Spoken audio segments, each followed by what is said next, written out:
Mizmor LeDavid, Adonai mi yagur b'yahalecha, mi yishkon bahar kadshecha, holech tamim ufuel tzedek, v'dover emet bilvavo. Lo ragal al lishono, lo asa l'rehu ra'ah, v'charpa lo nasa al krovo. Nivzeh beinav nimas ve'ed yirei Adonai chabed. Nishba laharav lo yamir. Kaspo lo natan b'neshach, v'shochad al naki lo lakach, osa ele lo yimot leolam. Do we deserve to enter God's sanctuary? Do we merit a place in the presence of God? Then live with integrity, do what is right, speak the truth without deceit, have no slander upon your tongue, do no evil to others, do not mistreat your neighbor. Make these deeds your own. Then shall you stand firm forever. Mizmor LeDavid, Adonai roi lo echsar,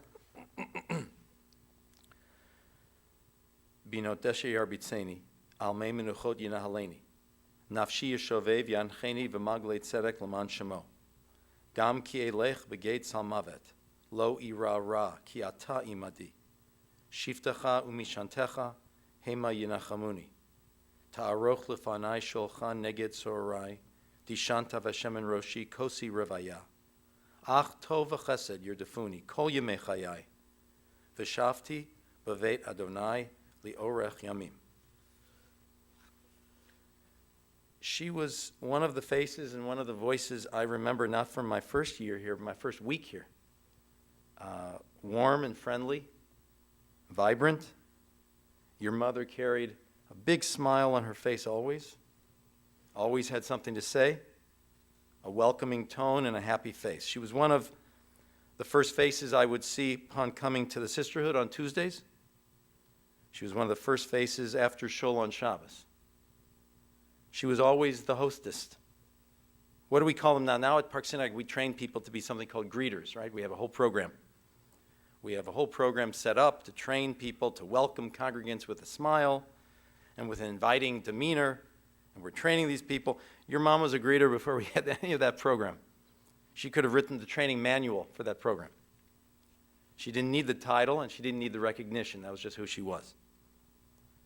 She brought people in and she engaged them with her personality and with her eyes and with her kindness. It had always been that way. You told me your home was the gathering place in your neighborhood. Your home was the gathering place for family. She moved to Cleveland, I know, from Erie with two sisters, and both of whom she always looked after that. Your mom worked for General Electric and Republic Steel as secretary. She was an excellent typist, 100 words per minute. But in addition, think about it. If you had someone entering your office, who would you want there to greet visitors? It would be your mom. And if Nettie was the person that people wanted to see in a business situation, if Nettie was the kind of person people would want to see in an office situation or in a hospitality situation, hers was also the face that your father always wanted to see when he came home.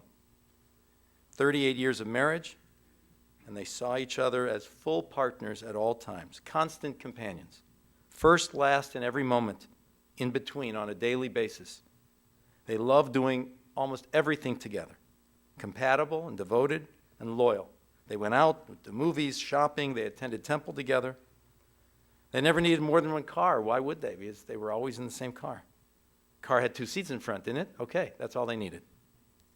They loved to dance together. On the dance floor, they were partners, and they flourished as partners in everything they did, each helping the other.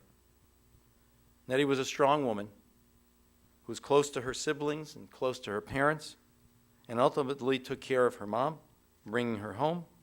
You remember that. You said, Jeff, it made an impression on you. Not only because who could forget it, that your mother's taking care of her mother, but because how else does the next generation learn about values? How else does the next generation learn about goodness? How else does a younger generation learn to take care of their own and take care of others? Through the actions of those closest to them, who they see every day. And you learned it from your mother. You watched your mother take care of her mother, just as you would one day take care of your mother. just as you married Barbara, who took care of her mother. And that kind of value system simply gets passed from one generation to the next. You can't teach that in a lecture, and you can't teach that even in a eulogy, and you can't teach that out of a book. You teach it when it goes on in real time in front of you, with people using their hands and their behaviors to love someone else.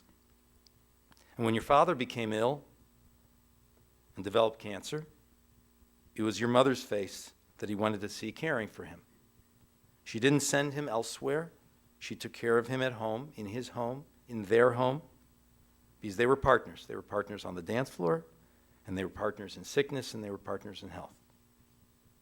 So you learned a lot from your parents, and you learned a lot from your mother, her strength and her optimism. She was always enthusiastic around the shul, always easy to talk to and engage with things to do. Because Jewish is doing things, and Nettie was always eager to do. She was involved in Park Parents League, in PTA, in Cub Scouts, later in the Sisterhood, as I mentioned. She was involved in the wrapping of hospital bandages for a number of years on Tuesdays before Sisterhood classes.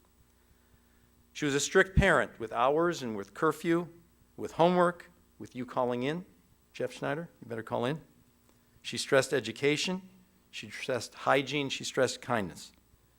You may have passed the age of 65 a couple of years ago, but I think she still had strong ideas about how you should dress when it was cold outside. And you always either listened or pretended to listen. She was your mom, and you recall her chasing you around the house a few times, but you also knew you were very, very loved. And your own sense of family, your own sense of care, and of a work ethic, all those things were shaped during an early time. And her grandchildren always felt close to her. Eric and Scott, you saw her passion for life, you saw her love for life, and you certainly saw her love for you. She was an active and visible presence in your lives. She was always there for you. We think that the things that are real in life are the things that we can touch. We even feel that, the tables, the chair, the podium, these are things you hold on, you can measure them, you can determine their hardness. The things we touch, we think are real. If you can touch it, if you can hold it, you think that's what's real. There's another kind of real. And if we live long enough, we realize that some of the most real things in life aren't the things we can touch at all. Things like love, and things like loyalty, and things like relationship. Your mom was not a materialistic person. She didn't need those types of real things. She didn't focus on that stuff. She considered those to be the smaller realities of life. Just not that important to her. What was important to her were the larger realities, which was relationships between people. That's what was most real to her. Everything to her was about relationships. And everyone who knew her loved her. After your dad passed away, she met Ed, who became her wonderful companion for 21 years. She would take care of him, she would take care of you, and you would take care of her. And you would live and share life together. And I know it was very fulfilling for Nettie's family to see their mom, their grandmother happy. She thrived so much on connecting with others her entire life, and now she was able to connect with you, Ed, and to share these precious years with someone as wonderful as you. So I know, Jeff, your mom and dad were like, you call them Archie and Edith. All in the Family. Well, you know what the theme song of All in the Family was. Those were the days. That's what they always started the show with. And indeed, when you look back now, I know those really were the days for you. Your mom was the eternal optimist. She saw good in people. She volunteered for everything. She breathed every breath of life to its fullest. And she knew she was both giving and receiving love during her lifetime. She was a proud Jew. She was an active person as being a wife and a mother and a grandmother and a mother-in-law with a wonderful heart. The time and care and effort, Jeff, that you had for your mom was inspiring and ever-present and was a model. And you were doing it because it was your mom. I mean, you weren't doing it to get up and get on a soapbox. But your actions spoke far louder than many words we hear from lecterns today. You really were the model of honoring and respecting your mother and your father. I know that your mother's birthday was Flag Day. And as a little girl, she thought that putting up the flag was for her birthday. She just thought it. And you know what? I think when you put up the flag, June 14th, I think you're going to think of your mom this year. I think in a way, a young child's fantasy about that day will actually come true. If you're putting up your flag this year on June 14th, you'll think of it as you're putting up the flag for your mom. She lived with a good name, and she died with a good name. Let's rise, everybody.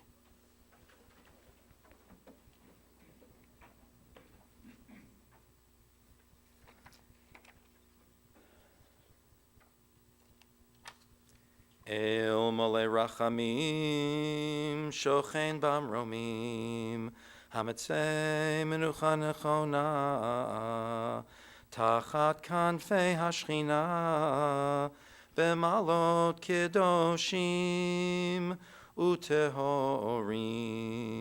anabal harachamim hastireha, beseter kanafecha leolamim, utzror bitzrechem et nishmata, Adonai hu nachalata, v'tanuach b'shalom hamishkava, v'nomar amen. We ask that our loved one find perfect peace. May her soul be bound up in the bonds of eternal life, and may she rest in peace. And we all say amen. Let's be seated.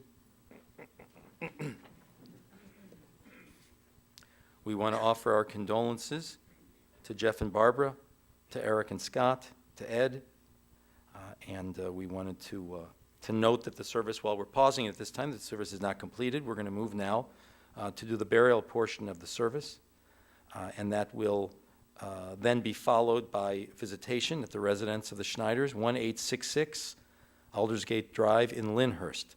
That is today, following the burial, until 8 p.m. It is tomorrow and Thursday from 2 to 4 p.m., and 6 to 8 p.m. And as I said, that's at the Schneider residence in Lyndhurst. We're going to, as I said, we're going to pause now in the service to arrange the processional. The pallbearers should now come forward.